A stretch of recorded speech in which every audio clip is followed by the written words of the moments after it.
All right, folks. This episode was a lot of fun, man. I just want to kind of give you guys a warning before you jump in. That's the most terrible warning ever, Davench. But you heard it, right? So you know. But you heard it, right? So we had a lot of technical issues with this episode. In fact, there was at one point that Davench system shut down on him, and we thought we lost the entire show. And so I've also been having some problems with. We had a power outage that kind of knocked out our power here, and they haven't quite got the internet right. So the call has dropped maybe 6 or 7 times throughout the show, and you're going to hear that. So again, we want to thank you for sticking with us. This is number 10. This is probably one we will remember for a long time. But again, just want to tell you sorry and give you a heads up going in. Still a good show. Happy listening. Yep. And if you don't hear nothing dropping out, that means I did my job. You did do a good job.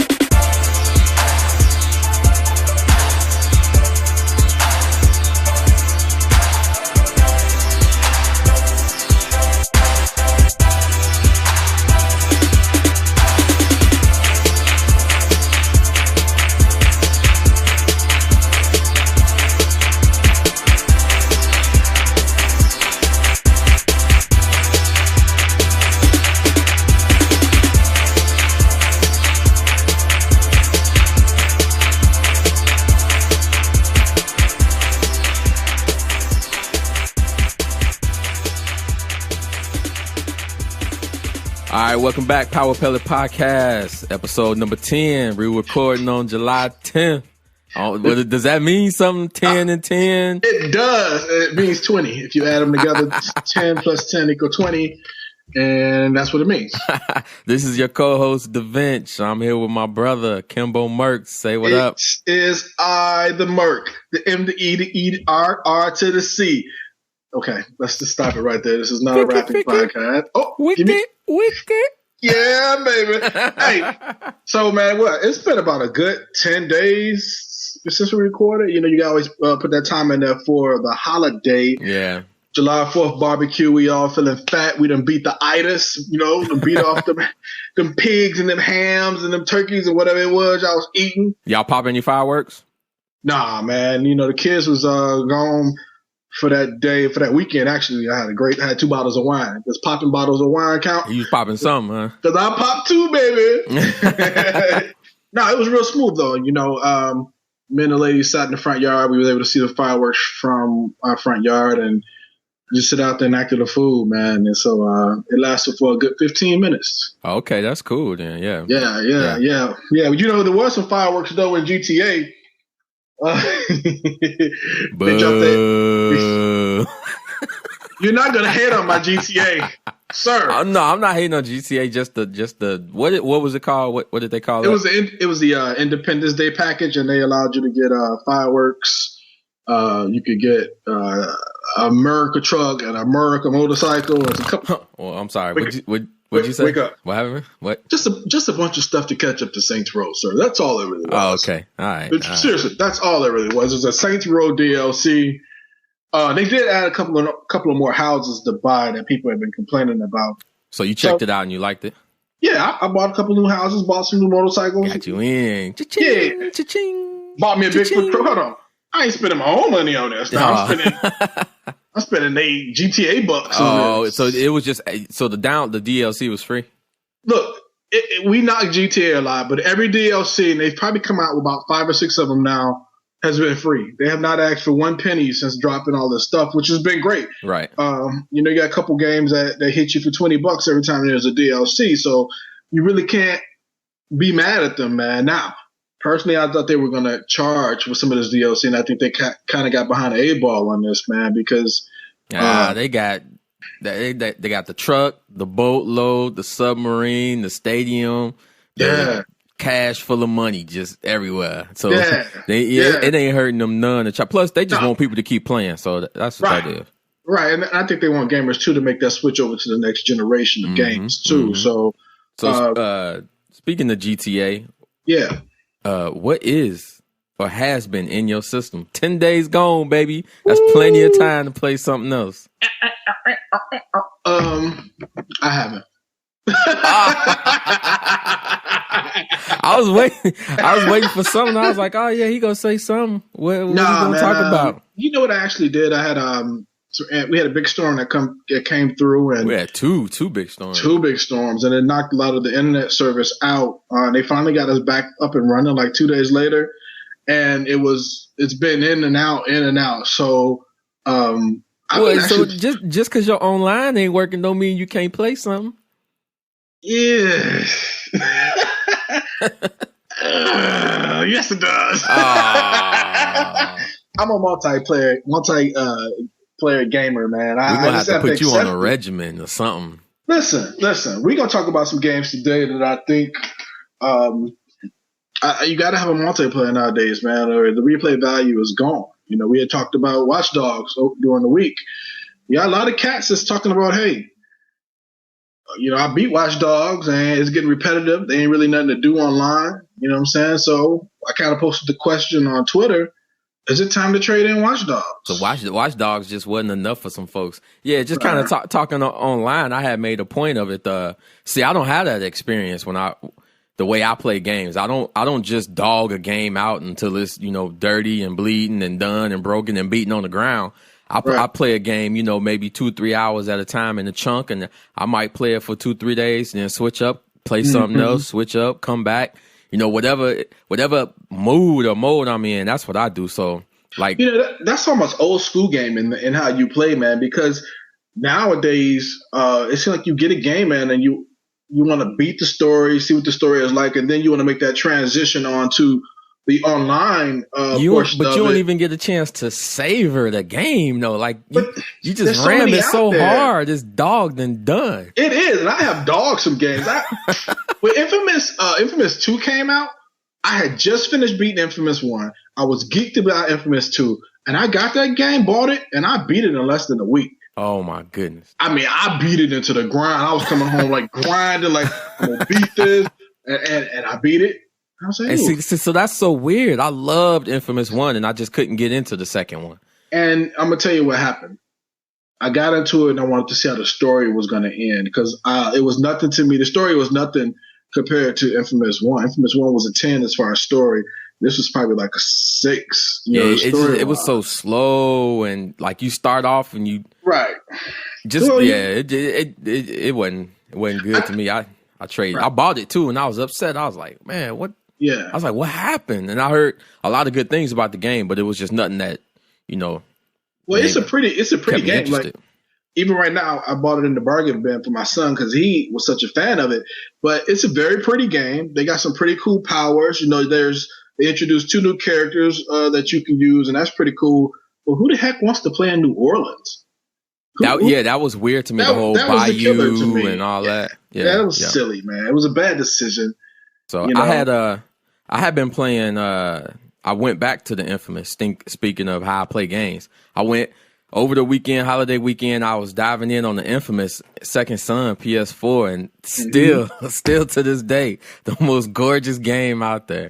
Yeah, still to this day. Man. So I'm waiting for you to get your hands on it, man. So you could just come back and be like, "Oh my god, that game!" Like, yeah, the gameplay can be repetitive, but it's pretty, it's gorgeous. The storyline, I like the storyline, and then I just got these new powers and ran into this new character, and that kind of was like, okay, yeah, this hot. This is my game. So yeah, the powers make the game really interesting, man. The different things you can do with it, and it's really a tweak on one power that you've already had. Like if you were able to blast electricity, now you can blast it into 3-round bursts, or it spreads or whatever.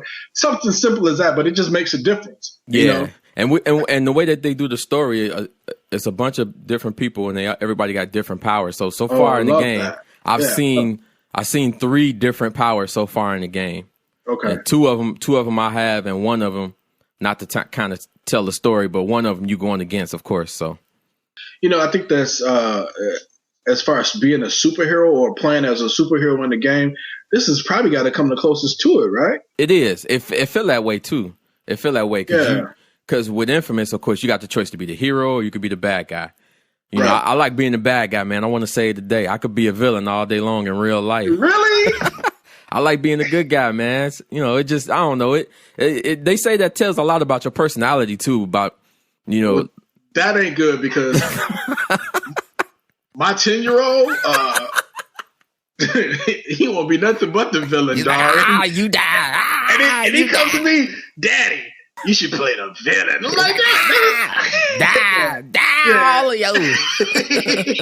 He was. Yeah, he's running around like a little Sith Lord. Yeah, so he go, oh, dude, you watch. When you get this, guarantee you, that fool gonna be like, he gonna eyes be wide open, be like, he gonna be blowing everything up. Like, I don't care.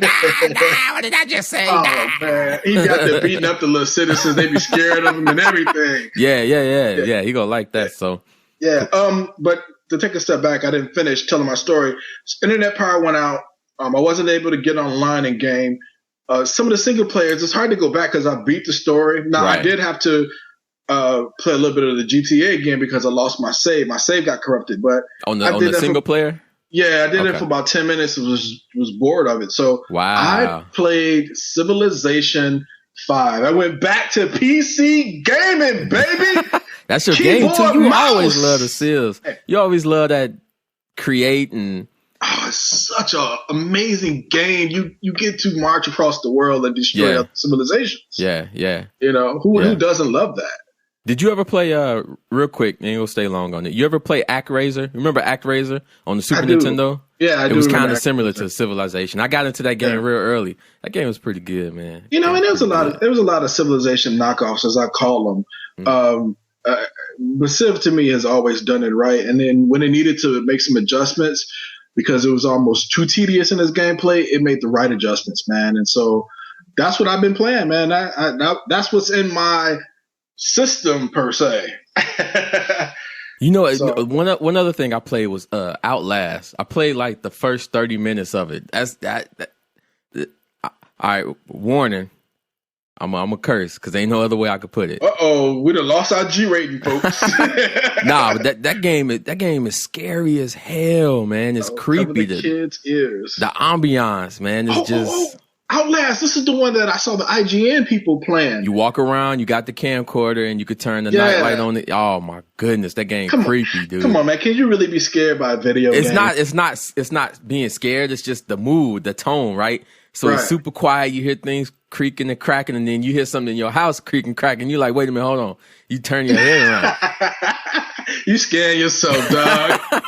Plus, surround sound. You know, I play baby surround sound cranked up. I'm like, man, I don't play this at night, man. I don't want to do that. So, that game tight, though. So, let's break off, man. We get into a little bit of news. Finally, we got some things to talk about. So, it wasn't too bad taking that 10-day break. So, we take this break, and then we'll be right back.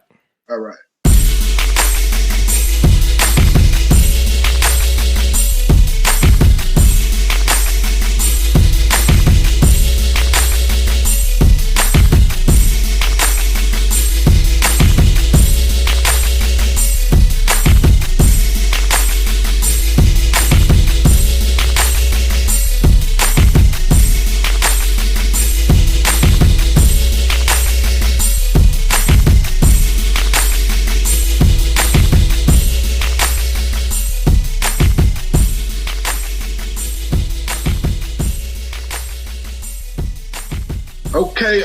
Okay. We back.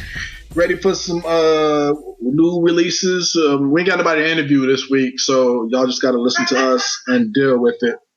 So let's talk about some news, man. What's some gaming news that's out there, man? Have you heard about this Evo Championship Series starting actually tomorrow? Yeah, I've been seeing all the hype, been seeing all the advertising on the different websites. Everybody talking about Evo.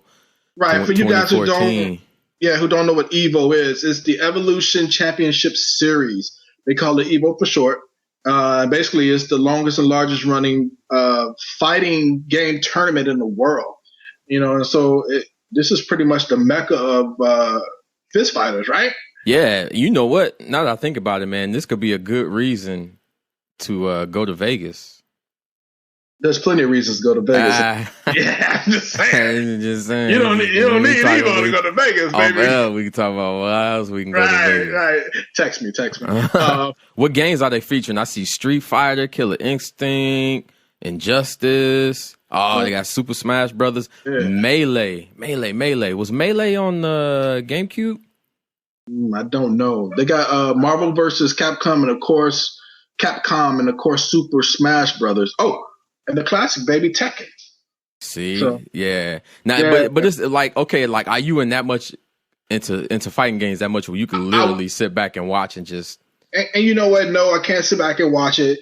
Maybe they got Injustice, and I like Injustice. I think it's the graphics are cool in it, and I like the characters that's in it. But man, I haven't been into a fighting game. I own Injustice, and I haven't really been into a fighting game since like we played the last Mortal Kombat at my house. Yes, that was fun, but it was violent, so it was hard to play around the kids. Yeah. But we had to go back kind of old school. Street Fighter 2, 3. Street Fighter 2. No, it was Street Fighter 2 slow. We'll play like super slow-mo. That was fun. I'm talking about the super duper Scooby-Doo Turbo Edition. Right, because I think on the Genesis they came out with the Championship Edition. Right. And everybody's like, oh, you got a Super Nintendo. Ha ha, we got the Championship Edition. It played faster and all that stuff. He's like, man, he's like, fool you. Yeah, so, super duper Scooby-Doo, Street Fighter. Because they came out with so many of them, Jay. Yeah. Because they were doing it at the arcades. They come out with newer maps, different costume colors, new characters. It was just, man, it just gave themselves a reason to just drop this new game. And they did. I think I can't remember if FuncoLand was out around that time for you to take a copy back and get some credit and come and get you a new game. Yeah, what's FuncoLand? Yeah. Anybody who go to GameStop, you in FuncoLand. That's what that is. You really are in FuncoLand, because I remember when they got bought out by GameStop and Software Etc. And, a couple other places too. But yeah, Evo 2014. Yeah, it's supposed to be on Twitch Network and all that stuff, and I think that's tight, man. That's cool. I'm not into it, but I mean, man, if I was, I'd probably play Street Fighter, either Street Fighter or a little bit of some Injustice if I can get into it. Right. So listeners, check it out, man. If you're into fighting games and Evo is going to be your thing, hit us on Twitter, Facebook. Let us know what you think about the tournament. Some of the things you're looking forward to, some of the things you saw. I would love to talk to some people that's actually participating in the tournament. You know, maybe have you come on the show and tell us a little bit more about it. So, other news. Yeah. Hey, how do you feel about Crytek and what's going on over there and all that stuff? Yeah. What's the story? I kind of saw a glimpse of it. Workers. So they're not paying their people. Yeah. But is it just the development crew for Homeland too, or is it? So here's the rumors. You know what I'm saying? Again, because that's all it really is until we know something more solid. But basically, Crytek execs was living the life, dog. Oh, they was blowing money. And so the company got in trouble. Checks started coming up short. Fools weren't getting paid. Yeah. So the thinking now is this is going to affect Homeland 2, which is being made right now. Homefront? Yeah, I thought it was Homeland. It's Homefront. Oh, let me look at my notes. Homefront 2, which, I mean, I don't know how big of a deal this is. Homefront 1 wasn't the greatest. Not like the advertisement. The advertisement was much better than the game. But they had a good concept, though. Good story concept. I think North Korea took over, and it was kind of Red Dawn-ish. Well, thank you. Don't tell me they had a good concept. They stole a good concept, and then I didn't say where they got it from. I just said they had it. They stole a good concept and took a hot steamer on it. And fooled a lot of people into buying it because we were burnt out of Call of Duty at the time. Oh, like everybody was just reaching for something different. Yeah, we really were. You know what's crazy too though is I got that game. I think I bought it when it was like half price, and I beat it. You and Trigger bought it, didn't you? Yeah, and I beat it too. It wasn't. It played good. It wasn't that bad. Now, when you say you beat it, did you beat it to get your money's worth, or did you feel yourself forcing yourself to finish it because you bought it? Probably a little bit of both. I'm a completionist, right? So if I started and I feel like it's decent, I'm gonna try and finish it. Okay, I need you to hold on. I need to Google completionist. Is that like a trap artist? No, hold on. No, it just reminds me of being fantastical. You know what I'm saying? Here it is. Completionist. People who are fantastical. Yep. All right. Valid. Let's go. Keep the show going. True. But True. So what? So now what? Everybody walked out. So you know what I think? I think what might happen is because I can't remember who was publishing this. It is Deep Silver is publishing this game. I think Deep Silver is gonna buy the rights to this game from Crytek, and they go finish it, man. I bet you that's what's gonna happen. But no, guess who I heard was gonna buy it? Who? Sony. Really?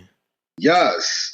That Sony is supposed to be buying the studio, or is rumored to buy the studio. Now, if Sony get their hands on this, I think it could turn out to be an excellent game, man. It could. I almost want it to happen. What was that? What was that shooter? The alien shooter that they had? Was this something? Was this the one where you were in the snow when they were popping out? It was the big aliens games that they had. The guys had the little vials on their back. You shoot. You talking about a Resistance? Yeah. So yes. Yeah. So this could kind of take the place of that first person shooter hole that's missing from Sony. With Resistance not coming out on the PS4, this could be part of their first person catalog game. Right. So it can add to what they have. I mean, why not? They buying everything else. I might have to go to the judges on this. Can we say first person shooter hole on the show? Fill that gap. So yeah, fill that gap. That's questionable. We'll have to check the rating on this show as we continue. No, but on the real tip, man. I would love for Sony to get their hands on this. Resistance was a great series up to game 3 where they just went totally bonkers with it and fell off. Again, trying to be innovative, and a lot of people liked it. I didn't care much for the multiplayer. The single player story kind of took more of a smaller scale, almost like a Last of Us type feel to it. You know what I'm saying? I know. I was never able to get into it too because it was on the PlayStation, and I could never get used to that PlayStation 3 controller. But everybody who played it, I always heard people like, "Oh man, I loved it. It was a good game." Yeah. So even now, I popped in Resistance 2, and you can still get a full lobby, man. Did you like? They made a third one, right? Yeah, that's the third one. I was talking about the third one was Fall of Man. Resistance Fall of Man was the third one. Make sure that wasn't the first one. Yeah, you might be right. So what's the third one called? Look, don't question my Sony game. Man, my Sonyism, dog. You didn't even know what the game was when I was talking about it. Yeah, I did. Question. You was like, what was we talking about? You was talking about that alien shooter. It's got aliens in it, don't it? Right? Yes. I'm ignoring you. Gold. Since we're talking about Sony, man, let me brag a little bit. It's my tramp stamp hills. You got it back? Yeah. Okay, just check. Yeah, it was one of them kind you lick and stick on. But it's there. Nah, don't hate on me. So I've been hearing a lot of reports over the web that Sony has sold over 100 million units. Now, I kind of lost my mind when I saw this because the first thing that popped in my head was like, damn, 100 million PS4s? They moving units. They need to sell dope. And I was like, well, hold on. Yeah, bring it back. Yeah. And so actually, when you dig into the numbers, they've sold over 80 million PS3s, which makes sense. I mean, it's been out, 7 years now? Oh, yeah. Yeah. And so over 10 million Vitas. Now, that kind of blew my mind. You sure it wasn't 10 million Vitas? Do the math. That has to have included the PSP. It has to. The way I heard the story, 10 million Vitas. That's a lot.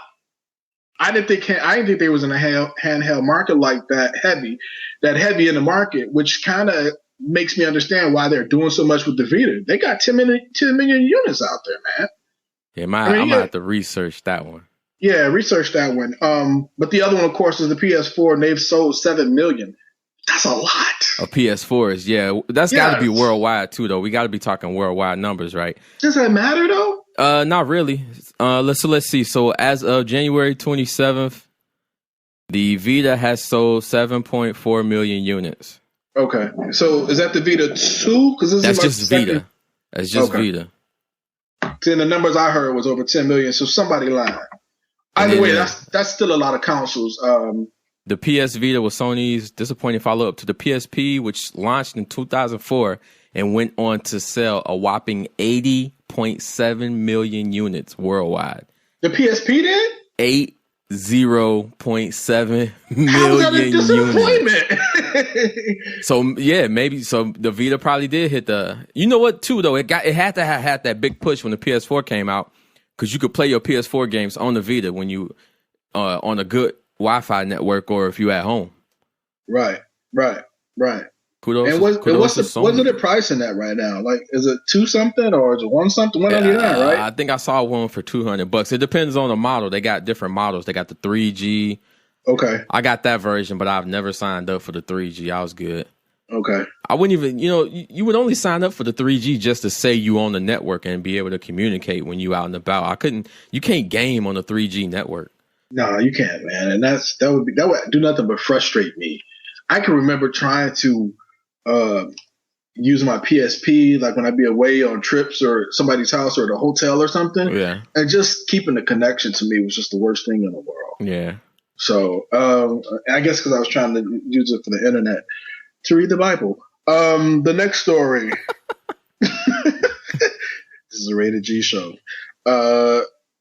Let's talk about it just hit you.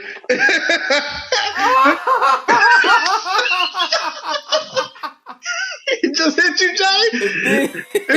It did.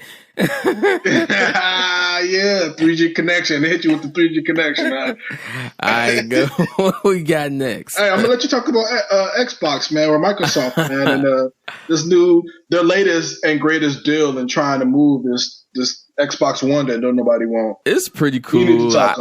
I get it. If you turn your Xbox 360 on, some people saying that when they do, they getting a message from Microsoft letting them know if they go buy an Xbox One within a certain period of time that they will have $75 worth of credits in their on live account to use towards whatever they want to use. What does that message look like? Is that like Bill Gates on his knees, kind of like begging people to go out and buy this? It was kind of like they, they didn't announce it. They just kind of snuck it in there, and then right. The internet caught wind. And I thought about it. I was like, oh yeah, that's pretty cool. But you know what? That is tight though, because now I'm thinking it's a free game. If it is, it's a free game plus some DLC, right? Maybe about $10 worth of DLC. Right. What can you get with that? Yeah, but you can get maps or whatever you decide to get. You right? get a free game and a map. Can you catch up on Call of Duty with $10, $15, Battlefield, get you a map pack or something? But no, but in the end, the idea, right? Yeah, you're not gonna see any promos in the store right now. I've been searching. Ain't no promos really. You would get like the free code for Forza, you would get the free code for Titanfall, but that's it. Ain't no promos. Yes, I've been searching because I'm buying me an Xbox One. I'm gonna do the super trade in. I got the PS3, the Xbox 360, and the Vita sold. And I even got a cell phone that Best Buy gonna take for a little extra credit. I'm scraping the bottom of the bowl, ladies and gentlemen. I'm gonna give me an Xbox. You have to selling puppies to get a. I got a kidney. I got a kidney for $50 if anybody want this kidney. Hey, was you out there selling those candy bars for $1? Trying to doing a fundraiser. What you want? I got Nero's Crunch. I got N&N's. I got Blick Blacks. What you want? Blacks. I got Wickers. We got Wickers. I don't even know what that is. I can't sell Snickers, so I got some Wickers. You got them Wickers. Oh, okay. They don't come with peanuts. Yeah, no, but I mean, you got to do something, man. Microsoft has to do something, and I think that's pretty cool, man. To give a little something back to the people who it's been almost a year and you're ready to upgrade. Especially what? Davench. Oh man, what? Can I kick your boys, man? Can I kick them? Oh, go ahead. Why they not advertising this, dog? I'm just That's saying. Weird, why they though, not telling nobody? Right? That ain't weird. Why is it not? Why is it not advertised? Because they embarrassed. That's why. I don't think it's embarrassment. I think they'll lose a ton of money. Not everybody is even getting this offer. Not everybody is getting this offer. Okay, so that's interesting that they're not dropping it to everybody. But why do the offer if you're afraid of losing money? I think this is a way to boost sales without saying that, hey, we're struggling. Without getting all the attention for it. Yep. So who's getting it, right? Is it somebody who had the Xbox Live account for 2 years, or is it somebody like me where I had a gold account for 7 years or longer than that, really? Who's getting these offers? And there's no real way of telling. I haven't seen a real way where you can tell if you're going to get it or not. Man, I wouldn't be surprised if they weren't advertising to people who have bought a lot of DLC, who spent a lot of money, in the past, and they feel these people are loyal to their product. That's who I would be going after. People who they done seen, they done made the bankroll go a couple times on the system, man. Why you not? Ain't got you a one yet. Here you go, baby. $75 back. Go and get you what you want. I could dig it. That's cool. Yeah, if you're loyal to Xbox, one of the fanboys for Xbox, why not be rewarded? Why not get rewarded? But at the same time, say, listen, we need you to buy a new system if you want to keep loving us. You know what I'm saying? If you want to keep going out with me. Speaking of rewarding, talk a little bit about GameStop and what you can find if you go dumpster diving. Hey man, so I read the greatest article the other day about cats actually, and this ain't nothing new. A lot of you guys have probably already heard about this. I never heard about it. I shouldn't say I never heard about it. I never thought about it. I didn't even think that they would do this, but then that does make you think, like, what do they do with all those games that's like from 10 years ago that ain't nobody buying? Exactly. So if you've been to GameStop lately, they got the bargain bins where you get a lot of old sports game and a lot of the B games that didn't really do too well. You can find a couple of gems in there. So are they literally talking about? Right. Let me explain. Yeah, break it down what they was talking about. So you know that the shelving at a GameStop is very limited. Most of these stores are small. The shelves are packed to the rim with games. You get people trading their stuff every day, right? So just like any other store, you got to move inventory. And when you don't move inventory and new stuff come in, well, what do you do with the old stuff? A lot of these GameStops, what they do is they'll bag them up and they'll dump them in their dumpsters behind them, or they'll send them to these giant reclamation centers, as they're supposedly called, where they're refurbished and sold, or they're just destroyed. Now, what this guy was doing was he was hitting the dumpsters behind GameStop every 2 times a month. So he knew what day that they were throwing this stuff away. I guess you would probably figure it out, because you figure there's probably a day when new stuff is coming in and new stuff is going out. I mean, like, we know new games come out on Tuesday. I don't think it is. You got to open up some garbage bags. I think you got to ask some people behind the counter. Well, I'm sure them dudes probably be like, go there at 10 o'clock on Wednesday. You might find something. Well, let's listen to what he was saying. This is what he was doing. And I'm sure he knows some people. But he was saying that he would know, like, the bags to look for. He would know what not to look for. He knew the city rules for dumpster diving to avoid getting arrested. What? Yeah, he had a whole. You can get arrested for going inside of a dumpster. Not to mention getting stuck by some shard glass or whatever. You trying to sue whoever was throwing their garbage away? Because something stupid. Yeah. There's probably 2 or 3 stores around the GameStop, right? So you might have like a little food restaurant using the same big old dumpster. So basically, this dude has went in and he's found some stuff, man. Used controllers, headsets, old game. Old games, but a used headset. The idea of a used headset is already nasty. Right. So now you're talking about a used headset that you got out the dumpster. Like, are you gonna scrub that bad boy with some with that clean stuff I got, the Done Easy or used controllers, all-purpose Cheeto stains on it? Yeah, when you get a used controller, it's got all of, like, the sweat and dirt that be in between the little plastic edges. You gonna make me throw it. You gonna make me do it. It's gross, man. And not to mention, how long he been doing this for? Well, he's been doing it for over a year, and he said 1 year he's made over $1,000 selling stuff on eBay. Wow. I don't know if it's worth it though, dude. Yeah, so you go in to make money. Why not? Not worth it for this guy. Wait. But let's put it into another industry. You have people that collect junk every day. They will go up and pick used furniture up, used clothes up. They will pick up scrap metal, and they will make cash. Off of this stuff. So what's the difference with games? If this part of their hustle, nothing. Tax free, go for it, I guess. Tax free, go for it. Hey, look, kudos to the dumpster divers. I ain't got nothing against y'all. Right. And except the way you smell. I know, and I know you ain't gonna cut me in front of the line either. So right. We got anything else? Or we rolling into the topic of the week? I mean, it's been 10 days, baby. So it's some news out here, man. I can hit it real fast. Titanfall got their second DLC coming out. It's called Frontier's Edge. You're going to get 3 maps with it. So that's dropping, I think. Interesting you bring that up. Okay. Have you played Titanfall at all? What's interesting about it? No. Have you went on Twitch to watch somebody play Titanfall at all? No. No. All right, real talk. Are you afraid that if you play this game, right? Titanfall is good, and as huge as a multiplayer person you are you afraid of getting hooked? No. I'm gonna tell you what I'm afraid of. I'm honestly afraid of it being Call of Duty. I'm not afraid of getting hooked. One bit. You know, it's like Call of Duty on. Oh, there it is. I'm done. You cannot start your sentence off with "it's like Call of Duty," but it's not Call of Duty. But it ain't gonna help but be Call of Duty because it's made by the same people. Mm-hmm. And I think that's kind of what got a couple of people out there who's playing the game. Like, it's good. It's a good game. I haven't heard somebody say it's not a good game.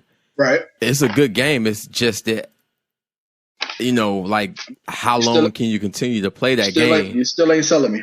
I'm not trying to sell you. It just has that game has for me. Without that single player, I didn't feel like I never had that why am I here moment. What am I here doing? I'm just it was cool. I liked the game. I played the game for about 2 weeks. I think Trigger Rick, he played it a little bit longer. I haven't heard anything as far as him going back to pick it up and play it again, though. Has he even mentioned anything to you about? Not one bit has he mentioned it. I think he might have even got rid of it. So yeah, kind of. Well, I know he's doing things a little bit differently over there now, so he ain't sitting on too much stuff for too much longer. But yeah, but does it fall into that category of big blockbuster game being pushed real heavy because it's coming out on the next gen systems, but now you've got it, you've had it for a while, you're kind of like, what now? Like Watch Dogs, like we mentioned earlier. To me, it had that what now feel for me because it didn't have that single player, that deep story component to it. So yeah, absolutely. I was like, well, what do I do now? And I will play a couple matches, kind of get my butt kicked because I ain't playing as much as everybody else, and then I'm like, I'm done. Right. So, I said, did you see the thing about NBC? A guy at NBC Sports called out NFL Madden, saying the franchise sucks, and he hopes that 2K makes a return. Wait, who's this guy again? I think he was a reporter for NBC Sports. Does he have any credibility? I didn't. It don't really go into what this guy was talking about. Like, is he a gamer? That's my question. Do you got to be a gamer to make this statement? To ask, not to ask for competition. Stay out of my world if you're not a gamer. Look. Anybody who gonna defend the side that I have, whether they make a strong opinion about it or not, I'm gonna clap a round of applause for them. Look, it needs to be said in a large format. People are tired of just having John Madden as that only thing that they can go to for a true NFL experience on the home console. I got 2 words for you. Oh, Lord. NBA Live. And I don't know if that's 2 words. It's probably like 3 letters in the word. NBA Live. That's NBA Live. And a word. Whatever, yeah. That's a Cinnabon and a word. Listen, NBA Live was on top. 2K came in, I'm thinking, God, what year was that? Doesn't even matter. Yeah. They own it now. And all you've seen was NBA Live stumble out the door, stop, go back 2 years, stumble out the door. I don't need anybody else coming and just stumbling. Whoa. Who in the world says 2K would come out stumbling? 2K left as a juggernaut. Left. Wait. Why did Juggernauts leave then? They didn't leave if you're a juggernaut. They didn't leave. They got ousted, dude. They got freaking EA got bought out by the NFL, or I should say the other way around. They kind of shook hands on it. It just wasn't. It wasn't a necessary move, and I think the NFL lost so much money, and the only reason they did this, from what I heard, was because NFL 2K was like, "Look, you can get our game 2 weeks earlier than Madden, and it's freaking $20." Yeah, but you can't get mad at 2K for being smart. That's just smart business. That was great business. Yeah, Madden's kick. I remember that year because we got everybody ran. $20 was nothing, bro. He was like, man, $20. That's McDonald's. That's family at McDonald's for the night. We're gonna do $20. We're gonna do $20. I don't know. Finally somebody came out and said it, and it needed to be said. I think that's just the end of that conversation. Well, let me ask you though, how much 2K can come out and that's great, but Madden to me, man, have tried everything. I don't know if they can. How much more innovation can you do with football? Other than having real people play against you. Think about this, right? On the field, I don't know. I don't know. Here's my biggest gripe with Madden. Like, no joke. Not the gameplay. Real talk. Real. 101. Okay. For like the last however long, man. Every little sideline guy you see, water boy. The sports medicine doctor on the sideline. Those are called trainers. The trainer, the freaking uniform guy. The equipment guy? Yeah. The referee. It's literally like these dudes ain't got no other job in the world. It's been the same faces, the same models. For the last 10 years. And I'm like, that's horrible, man. But what does that have to do with the actual It's gameplay the presentation. Itself?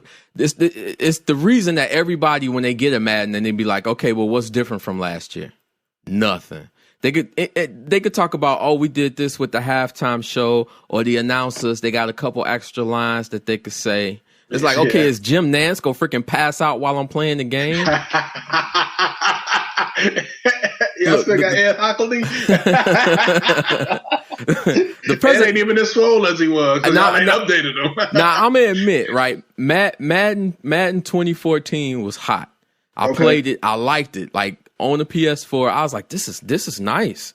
This is nice. And then I saw that dude run with a water bottle to one of the players. And I'm like, you gotta be. I'm on the PS4, and the same guy. It's like he like Waldo.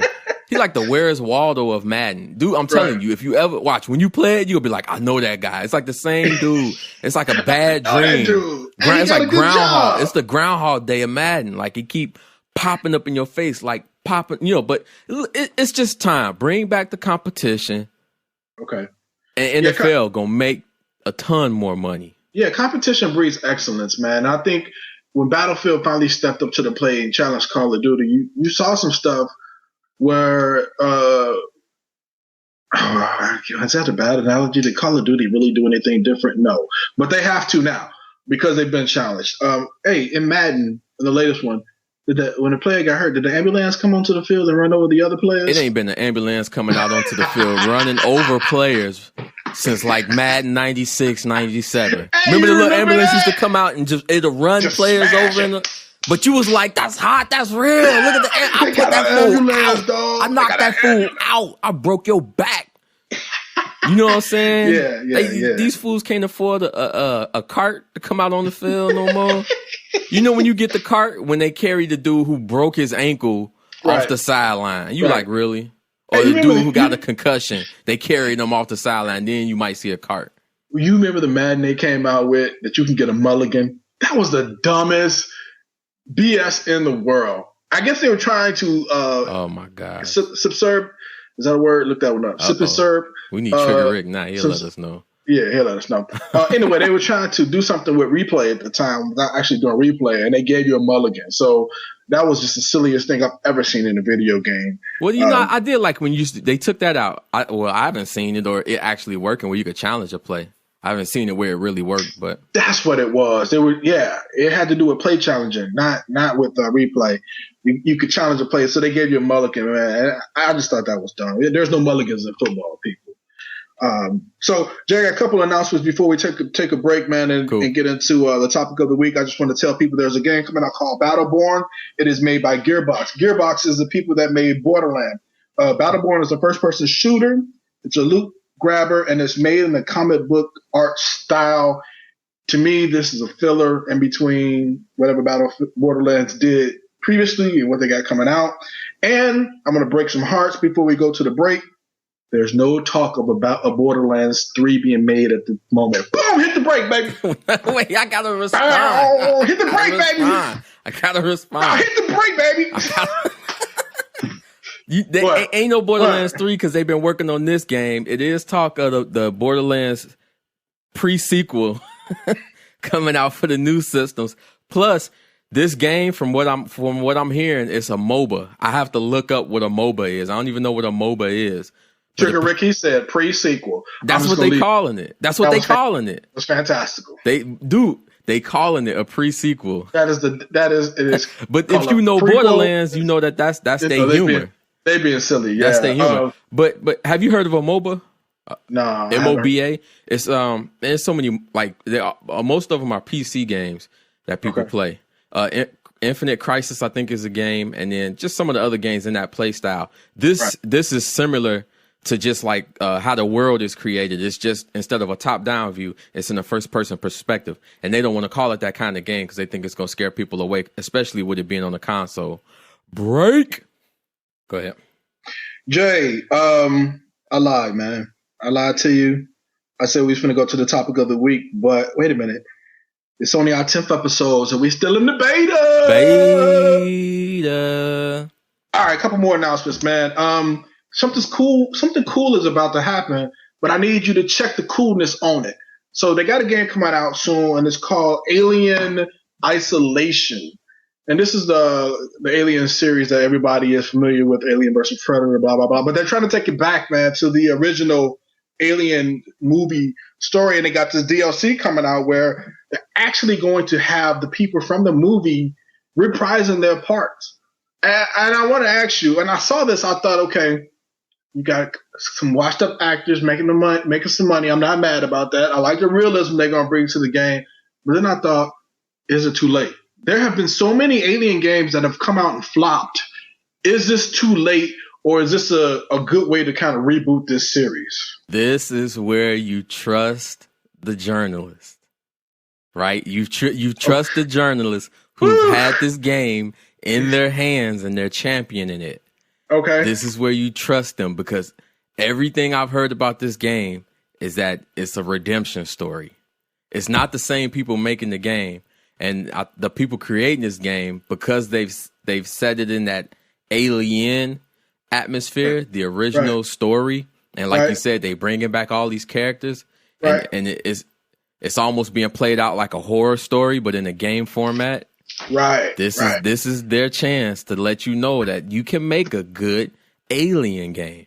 Listen, I'm reading this article right now, and the guy said the last one, Aliens, Colonial Marines, was passionless.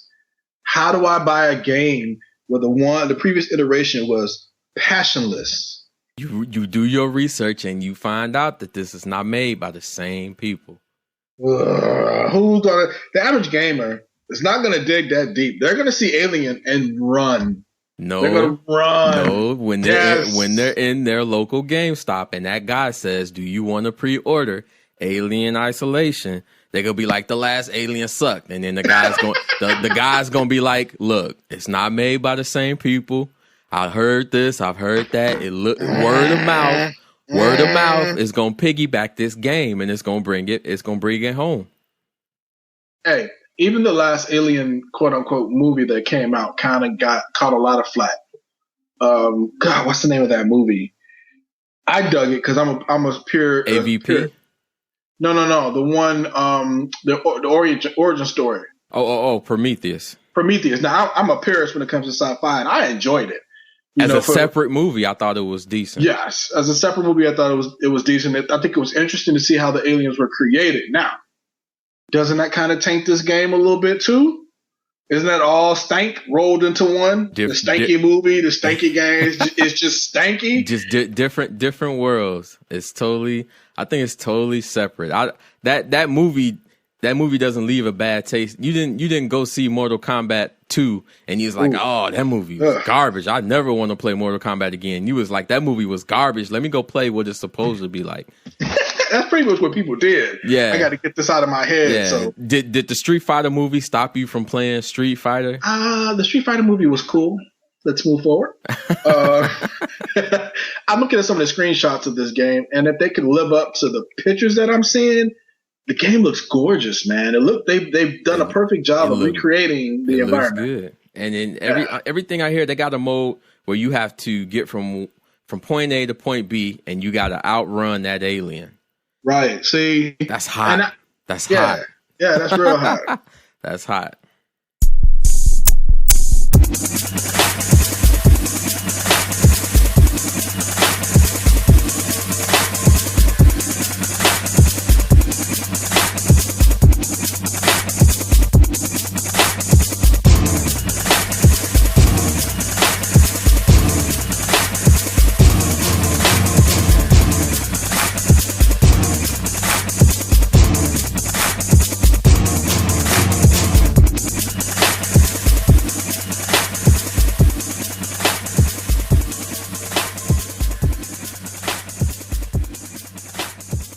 All right, topic of the week. I saw something that happened last week that had to do is primarily with EA games on the Xbox One console. I don't know if the Xbox 360 was affected by this. I can't remember or not. But a couple of people noticed that when they went to go download a demo, that there was a error, or what people was thinking and hoping it might have been an error. You know, where they were charging $4.99 to download a demo of some of EA's games. You know what you need right now? You know on the TV shows when somebody gets scared or something big happens and they go, dun, dun, dun! Yeah, dun, dun, dun! That's what I heard when you said that, man. And dun, well, dun, dun! and when I saw that, I instantly knew that's an error. You would never, first off, one, you would never charge for a demo, right? And then I thought, two, somebody's going to download that demo and they're going to pay $5 and they're going to be real upset that it's just a demo. And How do I think? Go ahead. I'm sorry. And then that made me think, I said, wait a minute, this is a topic of the week. Because for whatever reason, I started thinking like a publisher. I said, wait, what if I have this game that's separated in 10 parts? Right. It's $60 for the game. Sure. You buy it on the disc for $60. Right. But I could break it down where you could buy it in sections and it's $70. Oh my God. You talk about greed in gaming. Man, if this is the case, I'm just going to lose it.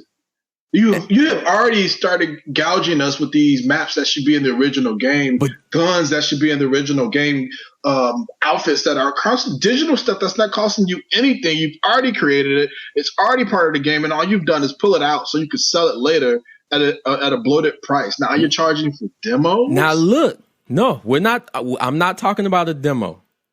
Not talking about a demo. What if publishers get rid of demos, right?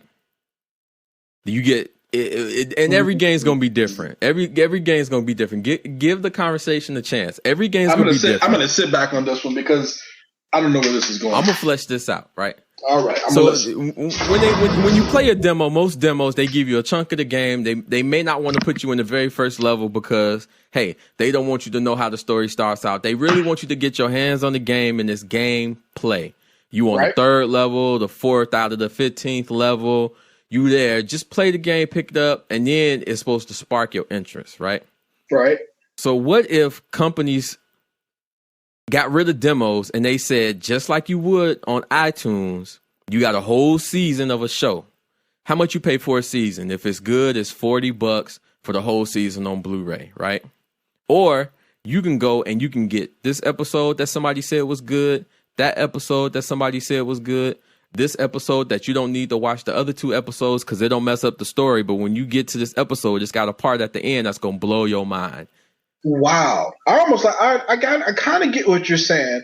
And it brings two things to mind. It brings to mind The Walking Dead. Okay. Yes. You've got two games out right now that have done that. The Walking Dead and The Wolf Among Us. Right. And what do they call The Walking Dead? It was episodes. Each little taste was an episode. Long. Yep. And they were like 2-hour chunks. Now, how much did you have to pay for those? I think they were like $5 an episode. Are you sure it wasn't more than that? I could be wrong. I think it might have been less. Look it up. Less than that?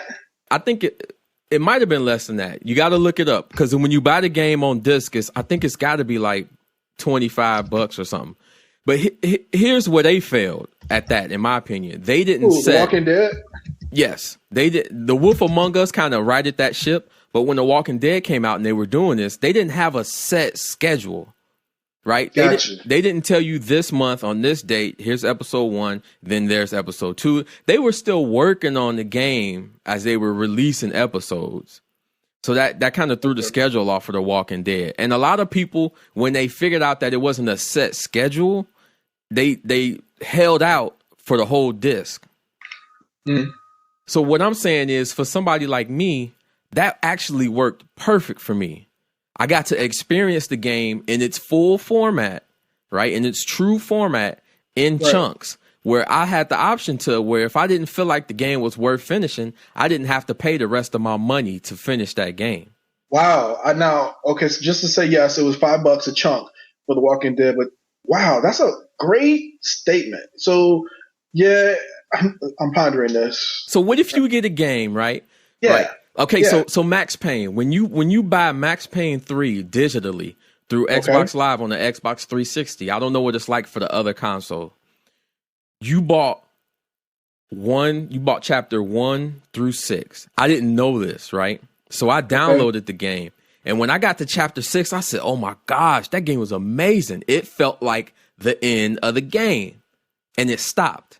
And it told me to continue further, download the additional downloadable content. There were 2 other 3-part pieces that I didn't have to pay for them because I paid for the whole game, but there were 2 other 3-part pieces. And I was like, man, I feel like I got a lot of game in them first 6 chapters. But did you feel like there was a feeling of completion? I did.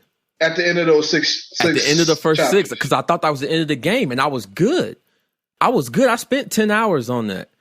Kind of taking my time, looking for, the hidden things and stuff like that. And I thought that was the end of the game. So I almost felt like it was too much game by the time I started to play chapter 9 and 10 and 11. And then that made me think. I was like, okay, so what if even they broke it up like that? You have to play through the first half of the game, but you could kind of skip other parts and go straight to the ending.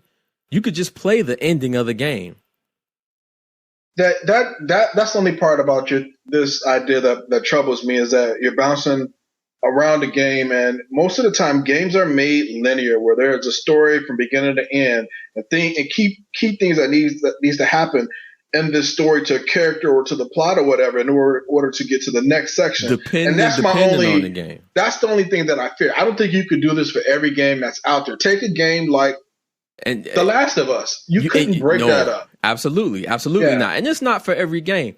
But what if EA came out and said, you want to play online, here's your online rosters, it's online only, $30. Go play Madden. You know what? I think a lot of people suggested that. They said, okay, EA, why don't you just come out with one game, and then every year, instead of dropping new Maddens, and same for 2K, just give us the new rosters. But the part that gets left out in that, unless it's a digital download, is the new bells and whistles that they want to implement for that new season. So for Madden, they're going to improve the defense or whatever. Well, if you download this online, you still get that structure, right? You still get that foundation. Well, I should just charge you the $60 for the whole game then. On disc. This is. I guess I should state this. I should have said this in the beginning. This is digital only. This isn't disc. You buy a disc, you get the whole chunk. The pricing would be different, of course. I'm not a mathematician. I'm not gonna sit here and calculate numbers, crunch this, crunch that. All I'm saying is there are some games out there where I feel like I've gotten a good enough chunk and I just want to see the ending. Wow. I don't know, Jay. I think with some games, like you said, some games you could do this for. Some games, I don't think it's going to work, and that's the ones you could do it for. Go for it. The ones you can't, I think it's great. Again, I'm just concerned about missing some of the story, bouncing around, and as a writer, as a story teller, that worries me, because then my true vision hasn't come across the way I wanted it to be, and then you may be rating this game or this story lesser than what it is because you didn't watch it from beginning to end the way it was supposed to be done, and that's my only concern. So you might name me in the last year. Let's try to be. I know it's gonna be hard. Name me 3 games that you played completely all the way through, and outside of the ending, you could say you really enjoy? Take the ending out. Forget the ending. From the beginning to chapter 9 of 10, give me 3 games that you finished all the way through and you were like, man, this one chapter lagged, this one chapter logged. I wish I kind of could have just skipped past this, jumped past that. And that you might have even got to a point where you was like, I like this game, but this right here is bugging the heck out of me. Man, I felt like that through every Grand Theft Auto I ever played, but I also felt like that through Hitman that I was playing. I felt like that through the second Infamous 2 that I was playing. I felt like that a ton of times in Mass Effect. In fact, I bought and sold Mass Effect a couple times. They should be giving me Mass Effect 4 for free. It's been tons of games that I've played that have gone on too long, or had sections in the game that were just like, you could have saved this, let's move forward. But this goes back to a previous conversation we had about users or gamers wanting more money, more content for their games because they're paying $60, and developers shoving crap into the game just to make you feel like you've gotten your $60 worth. So okay, what about this? And I feel like I'm just feeding these companies ideas, right? Mm-hmm. What about this, right? So you got a game in the store, it's $60. You buy that game for $60, and then they tell you get the game digitally for $70, and you could play the game in whatever order you want. Okay, so here's the problem with that. And I'm not going to pick on you too much about pricing, but the digital, and Trigger Rick said on the last show, if you buy a game, buy the physical copy so you can trade it in, get your money back, get some of your money back. Digital downloads, you're burnt.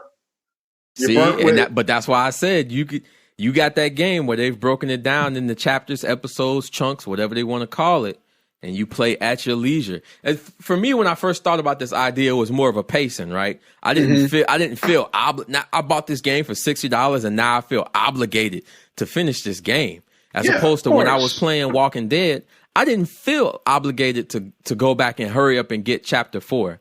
Well, when you tell me that, though, that makes me question the story, because if you got a good story, it's going to push you to the point that you want to see how it ends. It was an excellent story, right? That's all I've heard about The Walking Dead, that the story is great. Great, right? Like literally nothing against the story I could ever knock. Some of the gameplay was a little wonky, but nothing about the story I could knock. It wasn't that for me. It was that for me at that time, I had other games to play.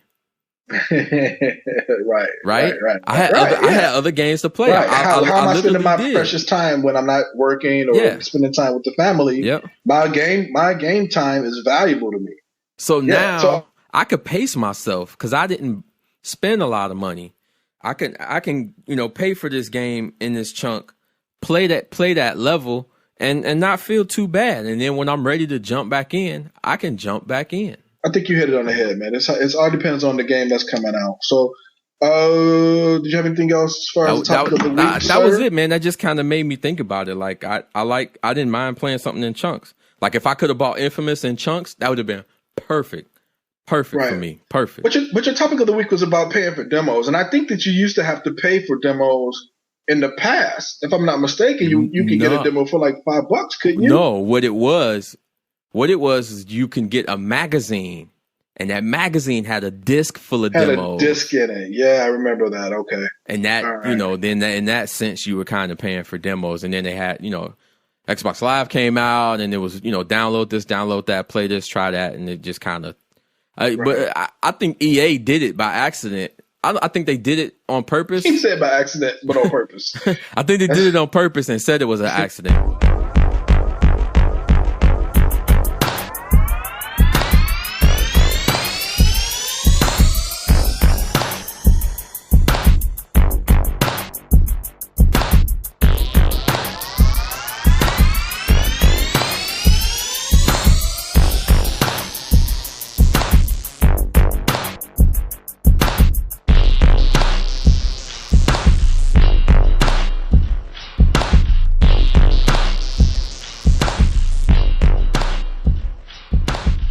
Came out this week. Sniper Elite 3 came out, and you, Trigger, more than you, we've been kind of investigating this game since we first heard about it. Was this a game that we were going to run out and the three of us buy the three of us would play together. And Trigger, he's a big what's the type of person that's into reviews?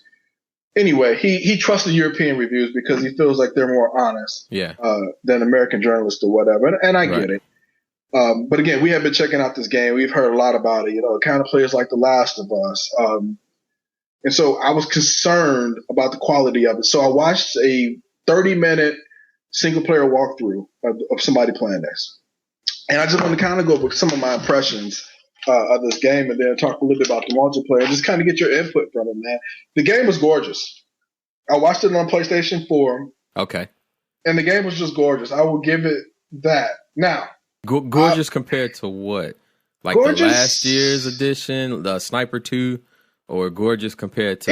It was crisp and clean, but it did not feel like it was a big step up from PS3 graphics. Okay. They weren't trying to reinvent the wheel with the graphics. They just kept it clean, like you said, and crisp. Right. Yeah. It was clean. It was real crispy. So, but again, I think the first knock that I had against this game was that it was a World War II game.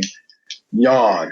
I mean, big old fat, I'm finna go to bed, yawn is what I thought of when I saw that. I'm like, come on, man. I mean, what did they do in the first two games? Are you familiar with the settings? Don't know. Talking about Sniper Elite 3, next gen console.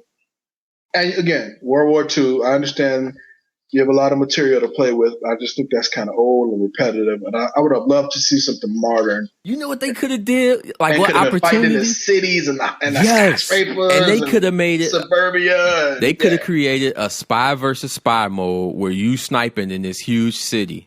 Right. And each your guy is leaving around like on accident, however they want to flesh it out, little clues of where the other spy is at, and you got to take him out. And when you get that first bullet whiz past your ear, because dude, man, you know how cold that could have been.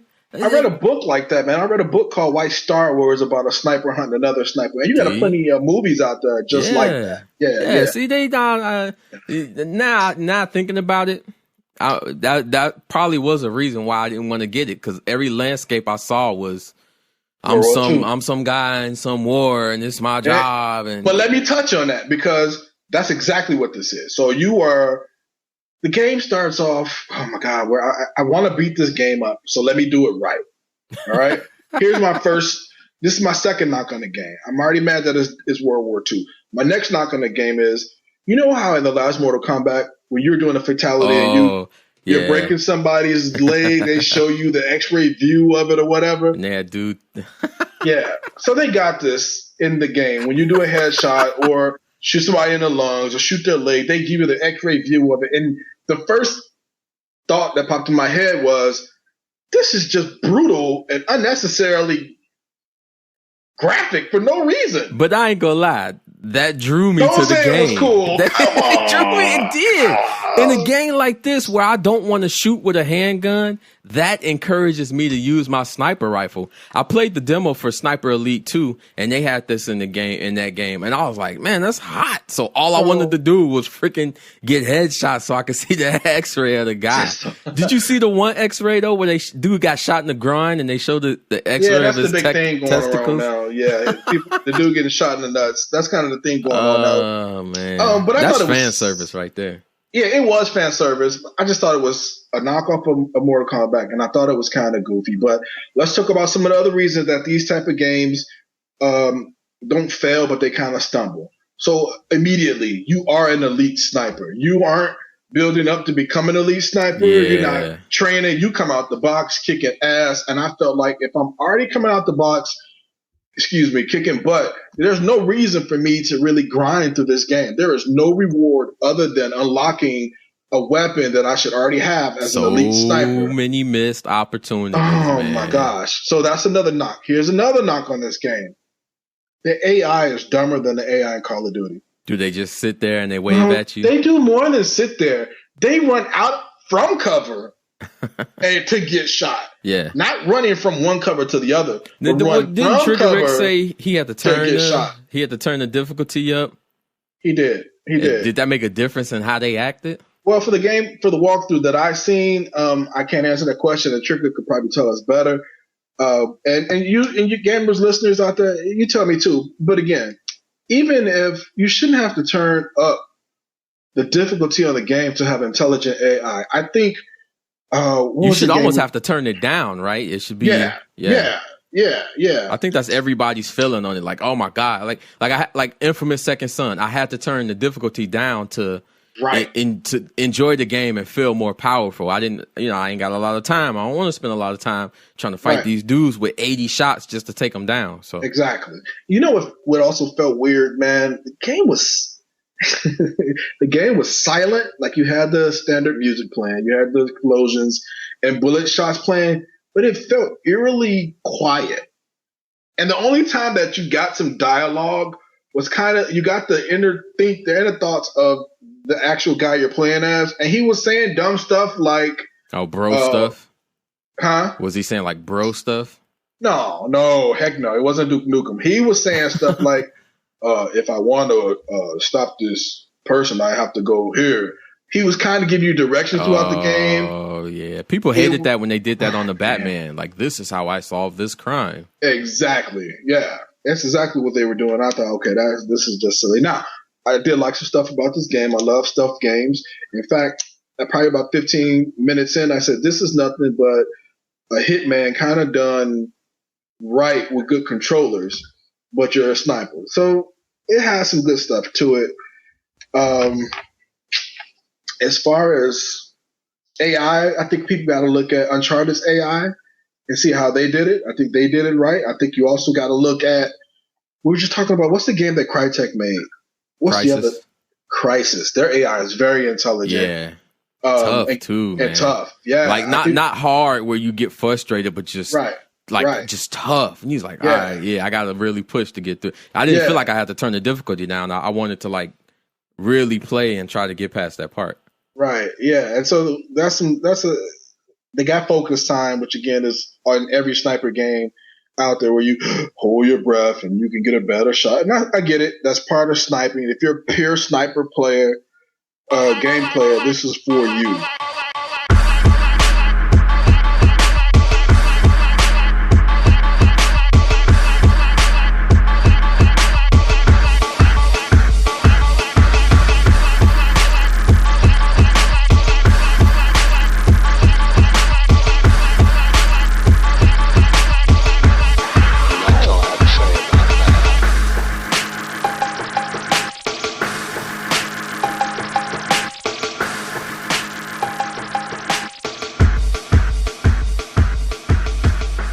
All right. Welcome back. It is now that time that, we should just change this segment of the show to Akimbo. You know what I'm saying? Because you don't be ranting right. You don't rant like you're supposed to rant.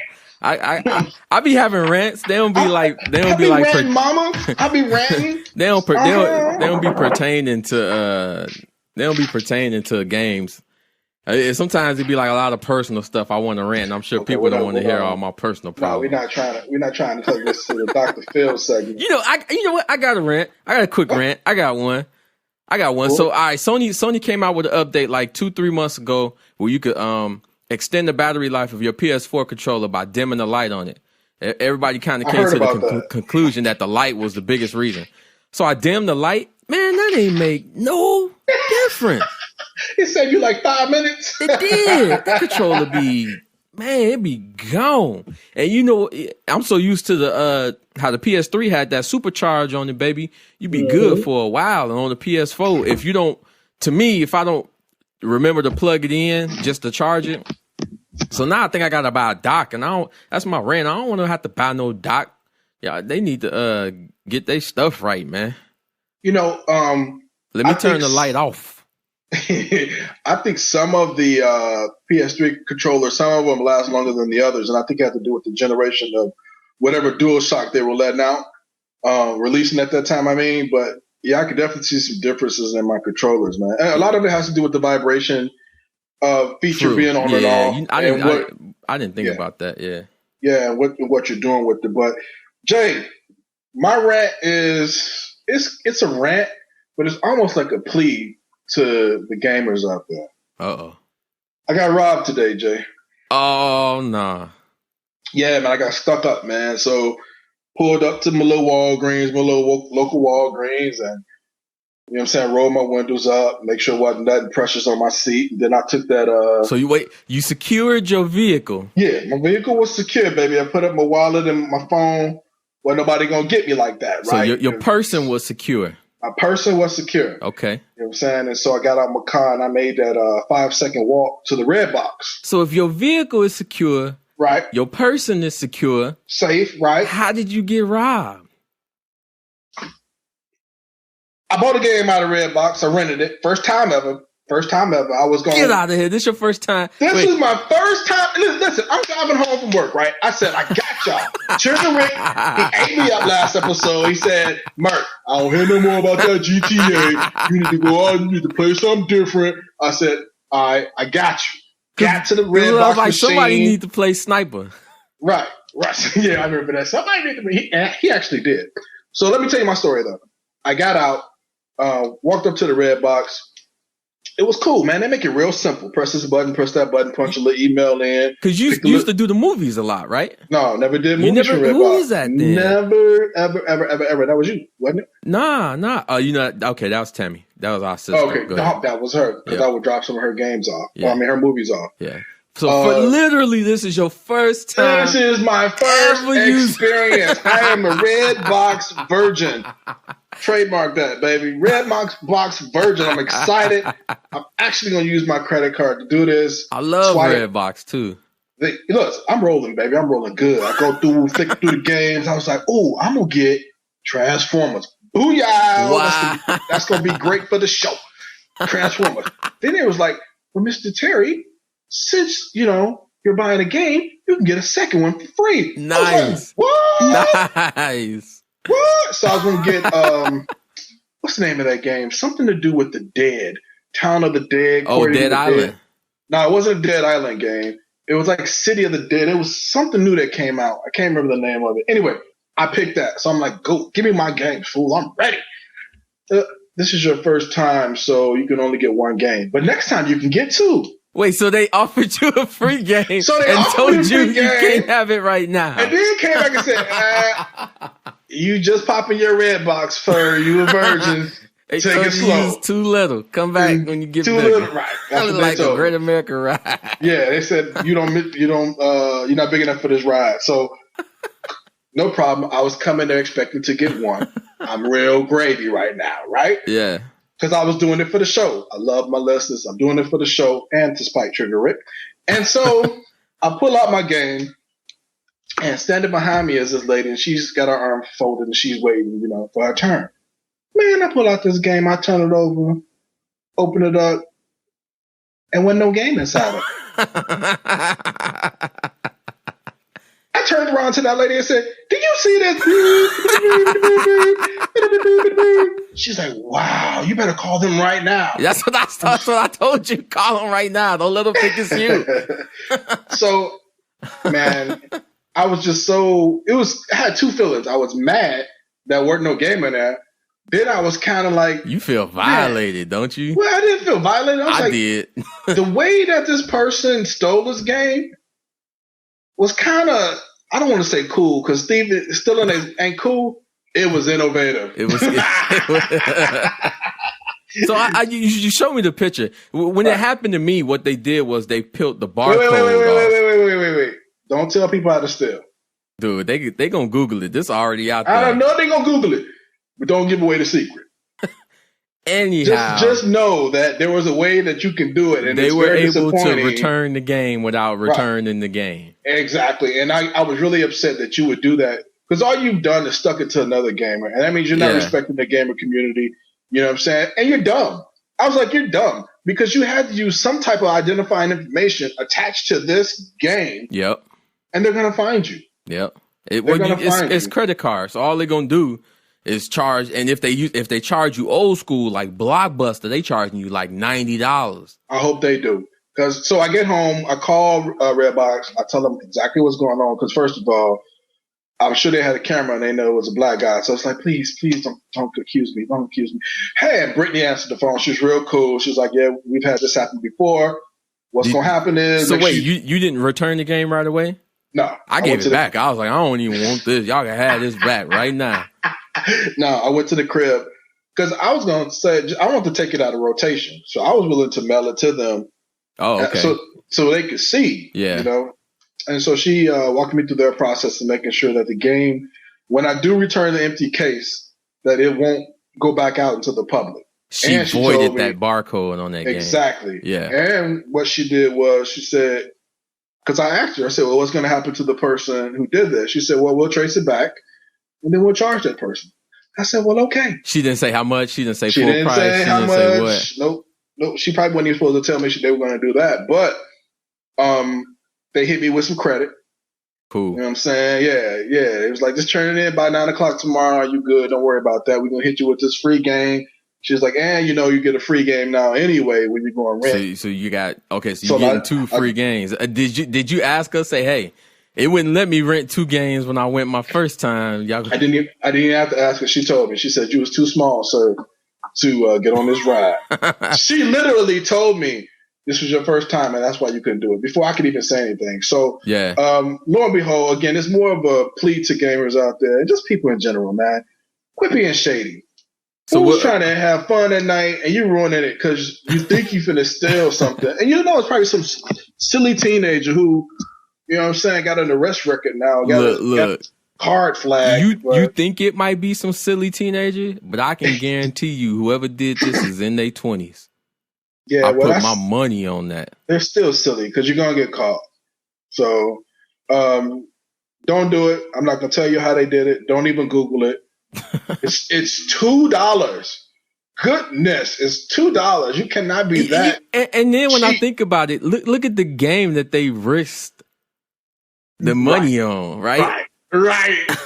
You do that for like a Madden or a Destiny, something along them lines. Well, I figured you know what they did. They probably took it and ran right up to GameStop and got some cash for it, man. Wow. So I don't see anything important coming out next week. So you're gonna try and go back and get the same games? Well, what she told me to do is, if I wanted to rent that same game, is to drop it off at one box and then make sure I go to a different box, right? To rent it. But I might just give it a couple of days and maybe go like Saturday or something because I do want to play something new, just to kind of give you guys an idea of what's out there for the next show.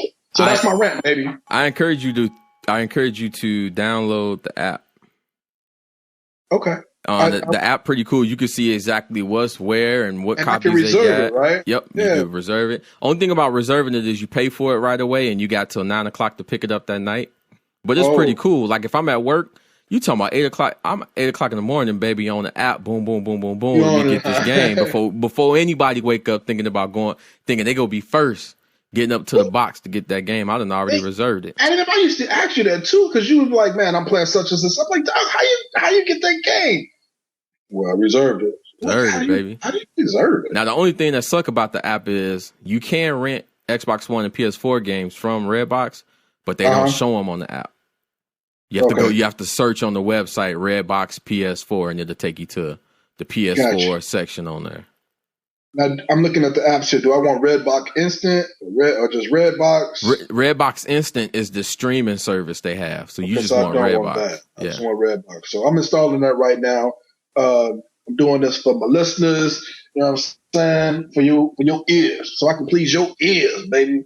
Fill them up. That's your rant, huh? That's right, man. That's it, baby. Go to the cool down. Let's get into the cool down.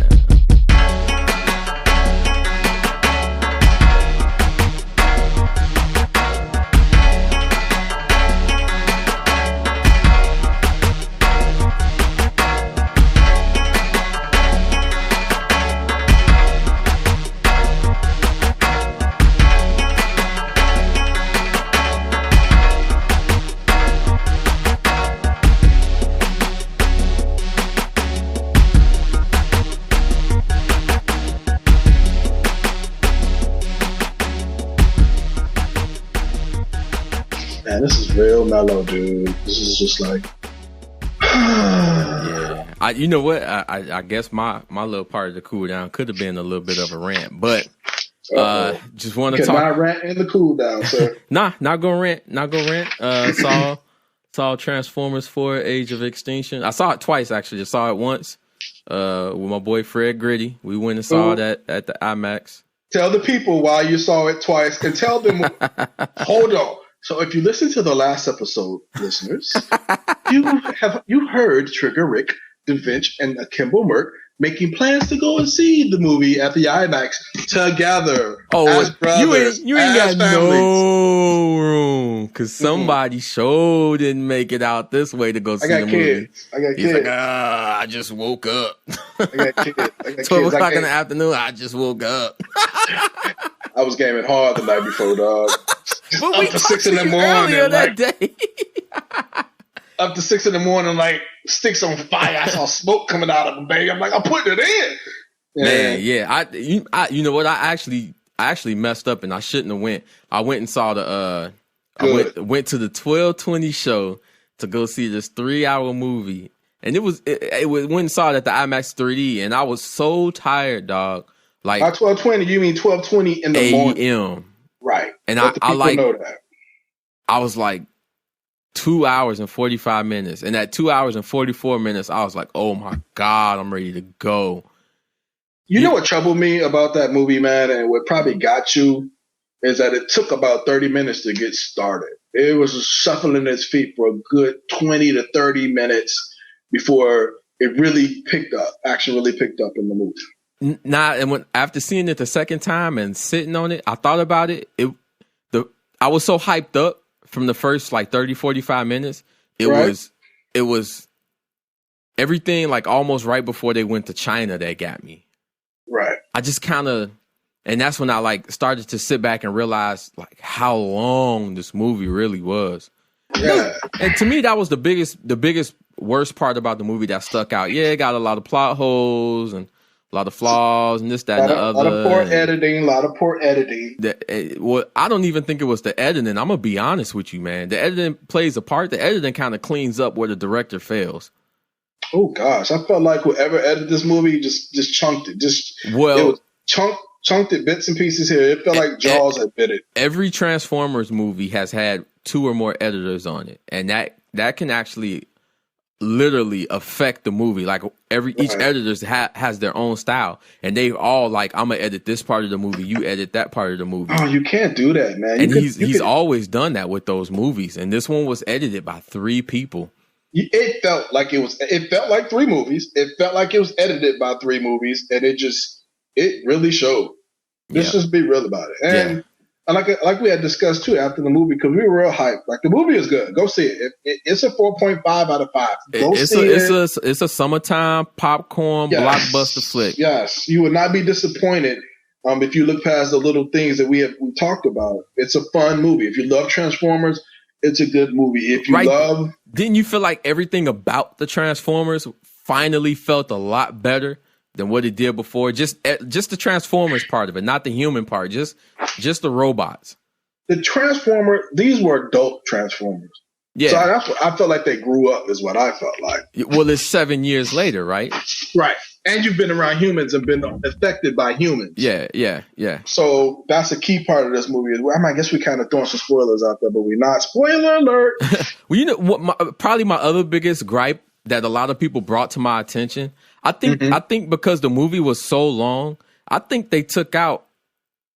You didn't see a lot. You never one time. Dang, I just realized this. One time, you never saw Hound transform. I heard somebody say that the other day. I don't know what the heck I was watching. You don't see Drift transform. These are Transformers that don't transform. They never transformed in the movie. I thought about that, and I'm like, hey, that's right. And the first time you saw Lockdown, he didn't transform. They didn't show it. Mm-hmm. We got cheated out of some transformations. So we just really went and saw some giant robots. Hold on. How important is the transformation for these guys? I mean, we know the Autobots. I think if you get it right, you got 5 Autobots, right? Now, you telling me only 3 of the Autobots transformed the whole movie? But I think they did it in the way that they needed to. I don't need them transforming unnecessarily. And they didn't. The times that you've seen them transform, it was necessary. It was car chases, you know what I'm saying? It was escape scenes and things like that. So I thought they transformed at the right time for me. Like, so think about Hound, right? But Hound was a star. Hound played his part. He didn't need to transform to be. He did. I want to see the part that he did. Where does Hound keep his 30 guns that he carries on his body? I don't need to know all that. I want to know. That'd be cold. That'd be so cold. You got a character named Drift that doesn't transform. Dude, he was a Corvette, dude. He was a cold Corvette, and I didn't get to see him transform. You got to see Lockdown turn into the Lamborghini a couple times. Yeah, but the first time you didn't get to see him transform I didn't need him to. No. I'm just mentioning like the points where they didn't. I can't remember none of the Transformers movies where he's not really showing. That was like, look, here your sparkles, bells and whistles. You like, man, look at it transform. That looks so real, right? That was like what everybody kind of loved about the movies was you seeing all these characters and they doing their thing and they transforming, and that's the biggest part about it. You like, man, I just kind of felt left out about that. You know how I felt? I felt like this was an evolution in the Transformers themselves, and that we weren't just looking for the bells and whistles and fireworks of watching these things transform before our eyes. You know what I'm saying? Like, to me, that wasn't necessary. Because we already know this is the fourth movie. We've seen it before. But I've never seen Hound transform. Yes, but what I did like is that I felt like the Transformers themselves had great personalities. Yep. They were great characters that you could care about on both sides. They separate. He did. I think he did really good with the Transformers. It was just a lot of like. There's so much confusion about people trying to figure out were those the Dinobots. In the one scene that they show very early on in the movie with the chick. Yeah. So to me, this was we talked about this. This was a 3.5 hour movie that got edited down to 2.5 hours to push it into the movie theaters. And I think they should have just went with a straight 3 hours. Just go Lord of the Rings with it. Listen, when you're already in the movie theaters for 2.5 hours. Yeah. What's another half hour? What's another half hour? If you want. Let's go an hour 15, hour 30. Let me get that intermission so I can go, refill on my popcorn. You know what I'm saying? Come back and finish it. Yeah. They and you would never get a director's cut on a movie like this neither. And that part kind of sucks too. Yeah. And especially like somebody like me, I'm a big fan. Right. Big fan. The movie was, if the movie was going to be that long, yes, I agree. Make it 3 hours and flesh some of the story parts out. Yeah, there were some key points in here, man. Like we had talked about the Dinobots in the beginning. Did the lady find the Dinobots, and then Lockdown, he came and captured them? What seems like he captured them, right? Because they show him in Antarctica, and Kelsey Grammer's character is flying out to meet him. I think that's when he captured the Autobots or the Dinobots. Yeah, I think so too. I think that's when he captured them as well. So, and let's talk about the Dinobots. What'd you think, man? I feel like they didn't get enough screen time, and let's just say that this scene existed where Lockdown was able to capture them somehow. If they would have showed that, then it would have I would have felt a little more satisfied with the amount of time that they were on the screen. Because you get like maybe 5 minutes of Dinobots all together in the whole movie, and they advertise big time in the commercials. Mm-hmm. Yeah, Prince, good Lord, Optimus Prime does his thing. Prince does his thing, his purple outfit as well, but Freudian slip, right? So so you think Prime going to meet Unicron or the creators? Well, I think Prime is going to meet the creators because he's going to make complete of them.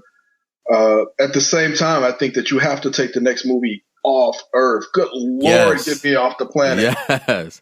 I need to get off the planet, and I need a massive war somewhere where it's just Transformers. Like, do we get kind of the other worlds that other Transformers or Lockdown's been to? How does Prime find the creators? Right? Yeah, I'm with you. Let's go to space. Let's open it up a little bit, and please let us get a new director, a good seasoned director. I feel like he already said he didn't want to do number 4. They backed up the truck full of money to the house. He knocked on the door, right? Showed it to him. He did it. He said he was going to leave the movie open where somebody else could pick up where he left off. Let's just do it. It's time. I think the fact that it had low sales domestically compared to the last movie, which is lower than the second movie, shows that people want to see somebody else take this franchise by the horn. Director might play a key in that. The other part is this is the fourth movie. Well, I think the director has to play a large role, right? So no, I think the fact that this was the fourth one of it plays a role. I've seen it already. So as far as like your mainstream fans who wanted to see this because it was new and different, they fell off to the wayside. You had a lot of hardcore people going to see this once or twice, like yourself and me, and then they maybe drug another friend into it. But as far as like new people coming to see this stuff, I don't think so. I don't think you had a lot of new people coming to see this movie. Here's I think we have to remember though, the Michael Bay effect plays a huge role in it. A lot of people.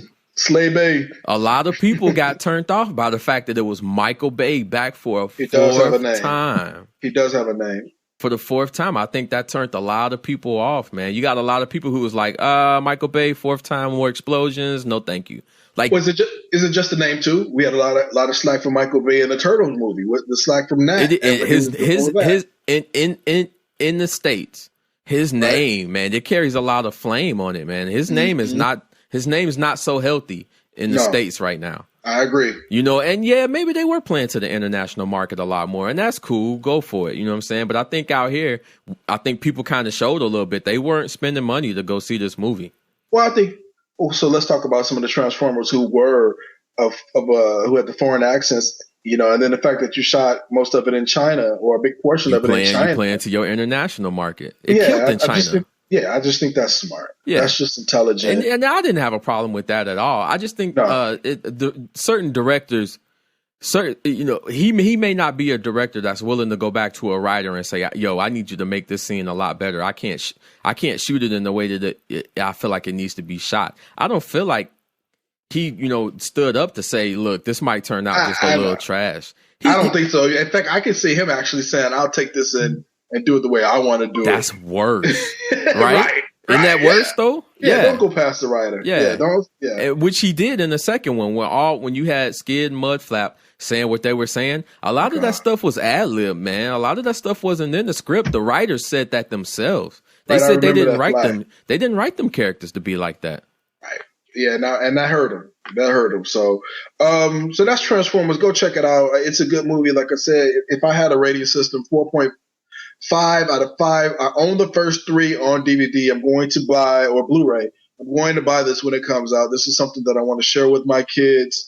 I think something I want them to grow up with because it was such a big part of my life growing up. You went real easy on the movie. I personally, I'll give it a 6.5 out of 10. I like the movie. I like it a lot. Hard. It is. I like the movie a lot, but I had a lot of problems with the movie at the same time, especially when you go back and you see, Dark of the Moon was on TV, and there was a lot of things about that movie that I really enjoyed.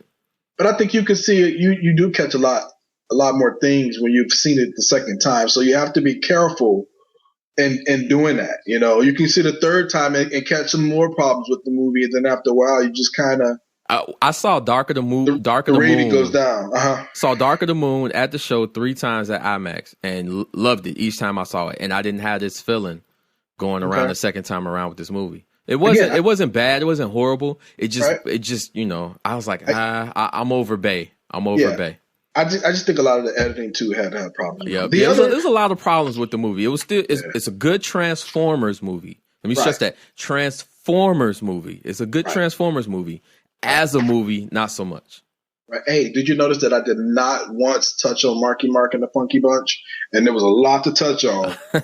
I bypassed that. I took the half point for it, but I bypassed that. Is that the character working with the kind of script that he had to work with? Man, he sold it, dude. Because some of the lines that he was saying, you was like, ooh, you was kind of cringing a little bit. It was funny because he's done movies in the past that gave him credibility to sell some of the crap that was in this movie. Yep. And so that's all I'm going to say about that. Yeah. All right. Anything else before we get out of here? Yeah, my son's birthday, was on the 1st, and so I took him to go see that movie, Earth to Echo. It turned out to be. How was it? It was good. Okay. It's a kid's movie. Okay. The real question is, did he like it? Loved it. Okay, there you go. Perfect, That's it. Perfect for him. That's it. He loved it. He identified with the characters. He identified with the robots. He identified with what the movie was about. And I love the fact that he loved it. I went in thinking it was going to be the next generation's E.T., and it fell short. E.T. was so groundbreaking. Was it groundbreaking for your age? For my age, but at the same time, I think if you watch E.T. now, it would hold up. The story itself would hold up. This movie in the future is not going to hold up. So now you have to do the test, right? Well, what's the test? Watch E.T.? You have to sit down with him and watch E.T. I'll do that. And I'll do that before the next show and let you know what he thinks about it. I think where I'm going to lose him is in the technology. Well, it's a puppet, though, right? I mean, it's a good-looking puppet. Well, not how E.T. looks, but just how dated it looks, then? Yeah, how dated the movie itself looks and how dated the things they were doing back then is not going to grab his attention. He's a big digital age, if you want to call it that, type kid. So finally, the last thing I wanted to mention to you was sometime this week, I think it was this week or maybe last week, J.K. Rowling came out with a short story for Harry Potter. And it had to do with him being an adult. He was 34 years old in this short story that she dropped. Now, is she expanding the universe? They're already expanding it by dealing with some of the monsters that was in the story and kind of playing with that. But I think she's, this is her stuff, man. It's hard. You get a baby like this as a writer, man, and you want to continue in that world, especially if you have success and you enjoy it. Now, I've seen some reviews on this. A lot of people were telling you what the short story is about, and you got to be careful when you listen to reviews because if you plan on reading it, listening to a review will ruin a short story because it's a short story and things happen fast. Yeah. And so I guarded myself because I do plan on reading this. One of the things that did fall out, and spoiler alert, you might want to turn your ears off, is that Harry's not with his wife anymore. He just out there kicking it, dog. I didn't even know that fool was married. He out there, doing his thing, Playboy. He got the magic stick. Yeah, he out there using his magic wand. So, just to kind of, that's really the only thing I wanted to talk about, man. But that's it, Jay. That's all I got this week, baby. That's it, man. Anything you looking forward to next week? Not one bit. What? Any movies coming out? Something come out tomorrow. Oh, Planet of the Apes. Yeah, baby. I'm hearing people say that movie is even better than X-Men. Well, the first one was great. I'm nervous. So now I'm like, okay, I think his name's David Reeves or something like that, directed the movie. I'm like jealous. I'm like, why this dude couldn't direct Transformers? Here you go. Let it go. I'm trying, why can he direct Turtles? I'm just saying. I can't. We ain't seen Turtles yet, so I'm reserving judgment. Okay. But they did show some Turtle previews, man, and the Turtles look a lot better in the big theater. Just to kind of give people some hope. I've been dogging them. Yeah. And I'm backpedaling a little bit. When you get them on the big screen, they don't look as dumb. So, all right, so let's do this. We ain't gonna talk about Turtles no more until we see the movie. Agreed? Valid. All right, perfect. Turtles suck. Oh my god. That's it, Big J. That's all we got this week. Episode 10 on July 10th. If we did it for 10 minutes, right? How long was that show? All right. Power Pellet Podcast. Don't be afraid. Reach out. Get to us. You can reach us at powerpelletpodcast@gmail.com. Yes, sir. Power Pellet Podcast is also on Twitter and Facebook, Stitcher, and iTunes. You can look us up. And YouTube. Yes, sir. On YouTube, you can find all the episodes on YouTube if you want to go back and listen from day one, which is what you should do because you will love the way we make your ears feel. Just being honest. You get real true beta with episode 1. Oh, yeah, you do. You can reach me on Twitter personally. I'm Davench Tunami, DAVENCH TUNENAMI. What can they reach you at? AkimboMerc. I'm also on Twitter as well. I am the Muse Hunter, a.k.a. Danny Terry Jr. Hit me up. I see a lot of you guys have been hitting me up. They're hitting the podcast up as well on Twitter. Just want to tell you I appreciate it. Tell you that I will continue to try to give you up-to-date content on what's going on in the gaming industry. But I also want your feedback, man. Talk to me. I've been asking y'all what's in your system. Let me know what you're playing. Tweet me what you're playing. Send me screenshots of what you're playing. I want to know. I want to interact with you. I want to dance with you. Come on. Let me talk to you. I want to get to know you. All right? Holla at me. All right. Holla at your boy. Power Play Podcast episode number 10. We will catch y'all episode number 11. We are trying to get on the schedule, but real life keeps interrupting. Who needs real life when you have Grand Theft Auto? Oh, man. That's my cue. All right. See y'all next time.